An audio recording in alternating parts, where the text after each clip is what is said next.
Now, I do like Ulysses. I like him more than Winona. I like his story of being physically weak and sickly, being physically exhausted and underdeveloped from his disease that I don't really understand. I also like how he's not sleeping well but pushes anyway to keep learning history. Chapter 2, No Sanctuary for the Wicked, probably would have made him super hate Abel and an obvious red flag. But I like him as he is, so he's going to be a shy, nice, and keeps to himself guy in my version, while being helpful, taking down evidence in his book. He's very interesting, but let's be honest, Winona has more character potential for a person who would change during the killing game and see where she was wrong. It could be done the same with Ulysses if he took after her, but come on. We all know Winona's the better choice. If Winona was made the Blackened, I'd feel like it'd be too obvious. I mean, she just seems like she would kill. So I think it's better for her to have planned a murder, but have her close friend do it. So, so long, my history loving king. Let's watch a YouTube video on the American Civil War and the guy who kicked Lee's ass all over Virginia. As for Ingrid, she wouldn't really make sense as a killer, though I do think it would be quite the reveal. No story makes sense for her to kill unless it was an accident, so she had to be a victim. Her being Ulysses' victim makes sense because they have the big, strong person to small and sickly contrast. Why it had to be a chapter 3 victim? She was originally going to die in chapter 4, which would follow the big muscles person dying in chapter 4, so she should die before that to subvert the trope, which is what fan games should be doing. Fan games have the freedom to think the Danganronpa team won't do so. They shouldn't be following tropes for everything. Also, I think a chapter 3 or chapter 4 death is the right amount to it. Ingrid, we should get. I'm not really doing too much with Ingrid, so you can have her maybe trying to protect Toshiko and stop her from being killed. Have her be a protector.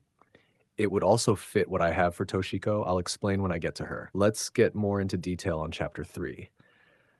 I would have Damon be attacked by someone mysteriously. They would try to figure it out in the trial, and they can figure out during the trial or right after, but it would then be revealed it was Eloise who tried to kill him. It can happen during the trial, but it would distract from the mystery going on. But if they don't figure it out during the trial, then the reveal would happen after it. And I'm not sure how they would figure it out. I guess Eloise could come clean. It does make sense of her being a kind person who had regrets, it happening post execution, but I just don't think she should. I do see her as cowardly and less likely to step up, even though the guilt and distrust of the group could weigh on her. It's just better for people to figure it out. There's a reason I don't want to hold on to this post chapter. It'll make sense in chapter 4. I suppose they could figure out what happened during the trial, then decipher who did it after. One last thing. I would imagine Damon be rendered incapacitated, so unable to look for clues and stuff during the deadly life. So we can have a protagonist switch. Now, in the plans, Damon would die, and we switch to Diana, which I'm not going to spoiler for what happens here, but I just don't want to take over as Diana, or at least not at this point in the game. So we'll control Kai. Now, you might be thinking Kai is too dumb to solve a murder, and we're supposed to play as him. If you remember the first trial, there was some moments when Kai just threw out stuff, and Damon verified that he's right without meaning to. So that's how he'd solve the murder. He's unsure of himself, looking over everything and second guessing himself. He'd be an interesting protagonist to follow. He'd also know that without Damon, someone has to step up or they'll all dead. I also have plans for him coming up, so this would be good to switch to him now. This way, I could have Damon attend the trial if he's not completely out of it. And instead of being focused on the murder, he'd be only interested in his murder attempt. So everyone else have to deal with it and actually solve the mystery. We could switch back from Kai to Damon if he gets his mind back right and is actually able to think about the murder.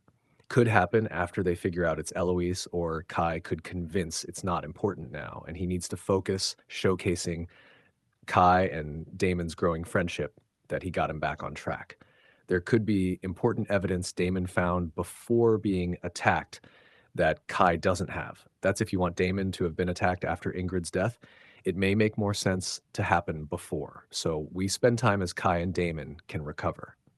You could also have Damon just not be at the trial and don't switch back to him until the next chapter where we'll see what he's thinking post-attack. As far as the protagonist switch, I've always kind of thought that following one protagonist or maybe switching to a second one temporarily was to bland. I want a Danganronpa where there's multiple character switches. Ideally, what I want is a Danganronpa where you switch protagonist every chapter so that you're multiple people and you understand different views. It would also make multiple people smarter, and every trial, someone new has to take the lead. The Danganronpa games and its fan games always have the protagonist doing all the work like they're the smartest person in existence, despite being only a lucky student and reserve course person, all while everyone who's supposed to be an ultimate is dumb as bricks. This is what Eden's Garden did good, making more people helpful in the trial, though Damon's still carrying them as the protagonist. If you're switching protagonist every chapter, then you can do interesting things. You can have your protagonist one chapter be a blackened in another, and for their time as protagonist, you can look inside their mind and see hints of what they end up planning. You can have a protagonist end up dying at the end of the chapter and switch over to someone you already played as. As long as you don't know who's the killer, it's still interesting. The problem with all this is that you don't have one main character to follow to understand their story and everything about them, but that's fine. You get to explore as other characters, so the cast won't just feel like backup characters. You can have your chapter 1 protagonist be your chapter 6 protagonist, so it all completes in a circle.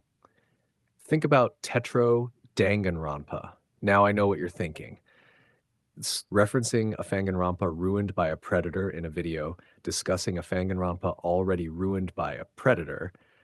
Yes, I have bad taste, but we all enjoyed these projects before they became tainted by unfortunate people in charge of it. I know your homeboy needs to be Sepina, that predator move in flocks. That name gotta be registered and placed on Neighborhood Watch. I still like everything any Danganronpa creator did for the community, even if I don't like the person. But back to Tetro. Every chapter, the murder was wrapped up and solved by a different character. Chapter 1 was Hiroaki Nakamigawa, who ended up being the most main person in the session. Kamimura did the second before dying in the third. Fuck Okazaki, though. I would have loved to see that great mother-daughter relationship on full display, and we had Hasegawa Ken do the fourth before being the blackened the next. You see what I mean? Give people the chance to shine. But that's not Project Eden's Garden. You guys are not watching me to talk about that stuff. But as for why Eloise tried to kill Damon, it's because Desmond has suspicions on Damon after finding out that he met with Tozu, so she thought he might be a traitor or the mastermind. No, originally I thought he would find out from the blackmail, since Damon thought he had nothing on him, so it'd be a twist that the blackmail almost got him killed. But then I realized when writing the script that he only saw Tozu after the blackmail motive. And I should have realized that because he only saw Tozu because of the confusion over the blackmail. So I suppose you could just have Desmond find out by going into his room and seeing the note. But I don't think Desmond would do that. So what if instead Kai did? Kai saw the note and then, like an idiot, let it slip to people like Eloise, since he seems comfortable with girls because he wanted to bunk with one. Eloise seems like a nice person to confide into. Or, you know what?